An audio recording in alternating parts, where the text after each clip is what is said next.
میرے عزیز ہم وطنوں، میرے پاکستانی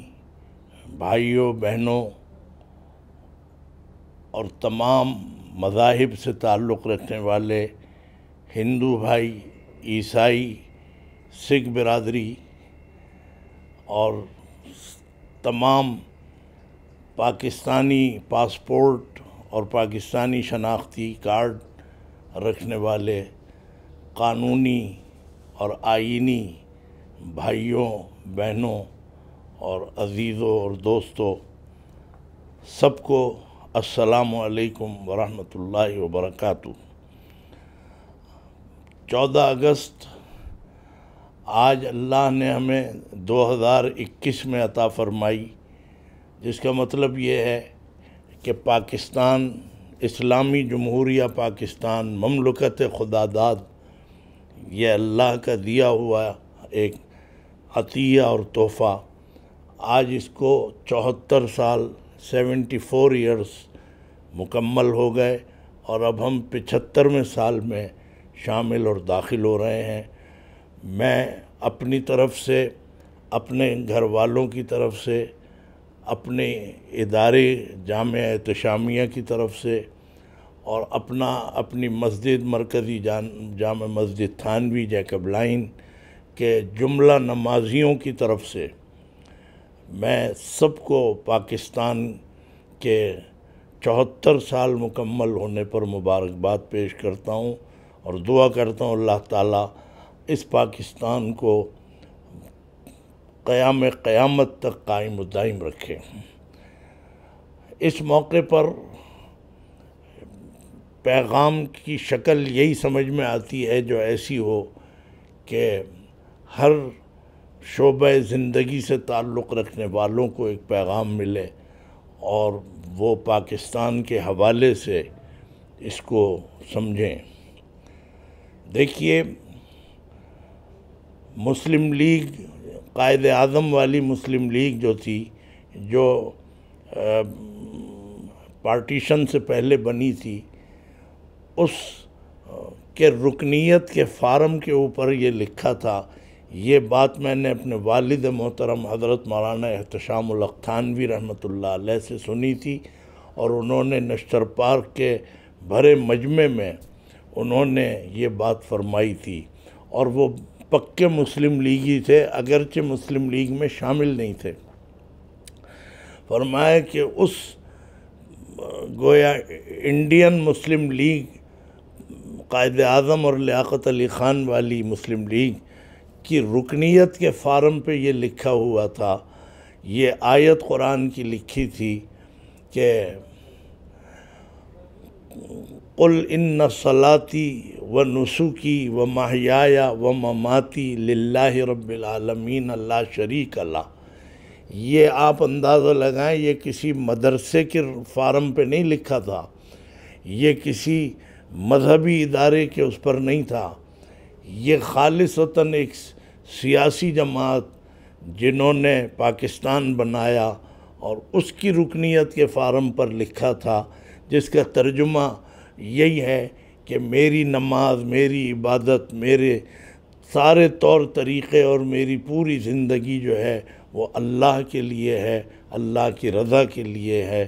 وہ اللہ کے جس کا کوئی شریک نہیں ہے اور وہ وحدہ لا شریک ہے۔ اسی سے اندازہ ہوتا ہے کہ مسلم لیگ کتنی مخلص تھی پاکستان بنانے میں، کہ وہ اللہ کا نظام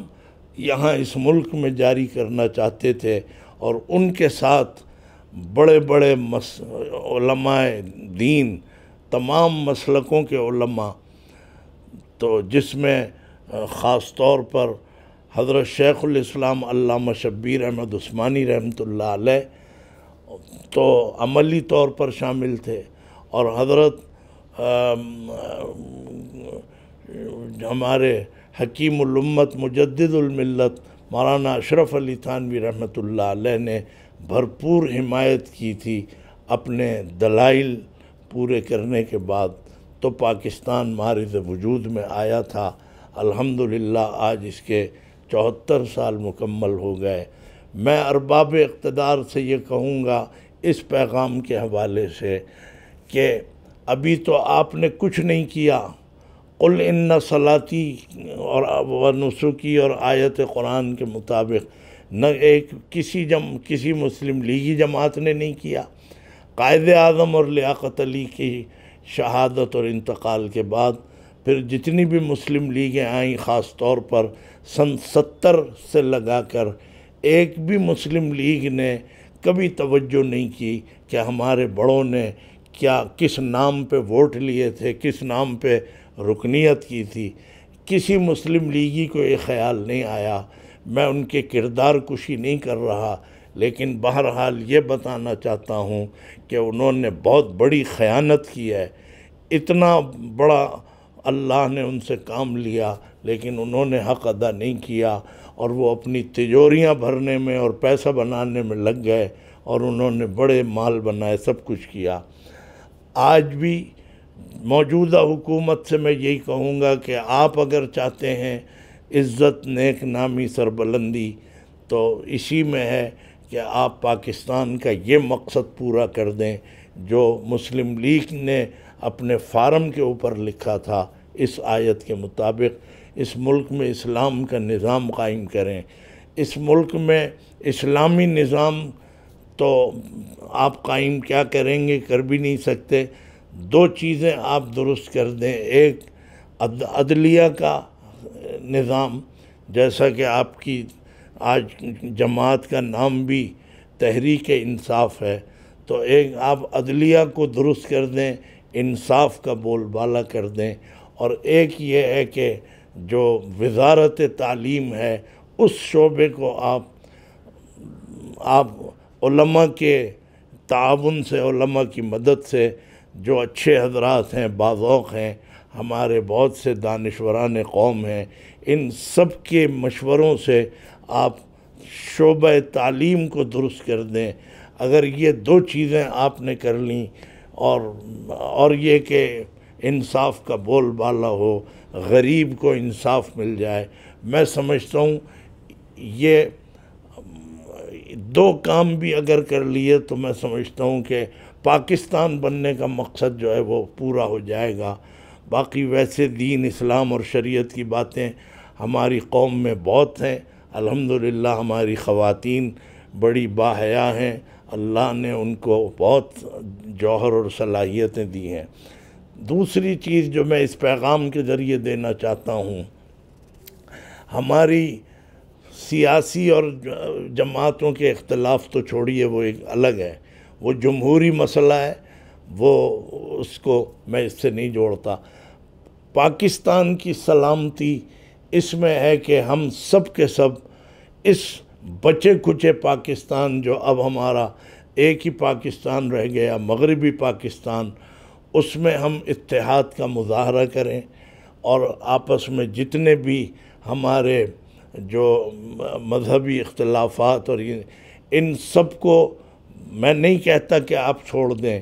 شیعہ اپنے مسلک پہ رہیں، بریلوی ہمارے علماء دیوبند اور اپنے اہل حدیث حضرات، لیکن آپ ان بنیادوں کے اوپر لڑائی جھگڑا، فتنہ فساد، یا آپ کا نام لے کر جو لوگ شر اور فتنہ پھیلا رہے ہیں ان کو آپ ناکام کریں، اور بھرپور اتحاد کا مظاہرہ آپ کریں، اپنے اختلافات کو بالائے طاق رکھ دیں۔ اور یہ مشکل نہیں ہے، بڑا آسان ہے۔ اسی ہندوستان میں، بھارت میں، جو پڑوسی ہمارا ملک ہے، آپ دیکھیے وہاں دیوبندی، بریلوی، شیعہ، اہل حدیث، جماعت اسلامی سب ہیں، لیکن وہاں آپس میں دست و گریبہ نہیں ہے، لڑتے نہیں، جھگڑتے نہیں، ایک دوسرے کے خلاف باتیں نہیں کرتے۔ انہیں معلوم ہے کہ یہاں پہ ہندو اور گویا مشرکوں سے ہمارا سامنا ہے اور واسطہ ہے، اور اس وقت تو ظاہر ہے کہ مودی سب سے بڑا دشمن ہے مسلمانوں کا۔ ان کی وجہ سے ان سب نے اپنے اندر اتحاد پیدا کیا ہے،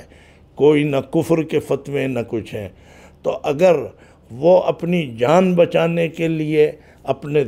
مسلکوں کو قربان کر سکتے ہیں اور مسلکوں کو بالائے طاق رکھ سکتے ہیں اپنی جان بچانے کے لیے، اپنا مال بچانے کے لیے، تو آپ مجھے بتائیے پاکستان کے یہ علماء اور یہ دینی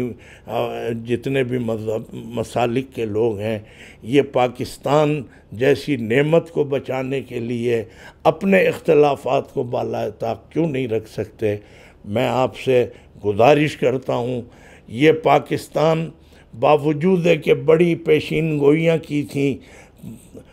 25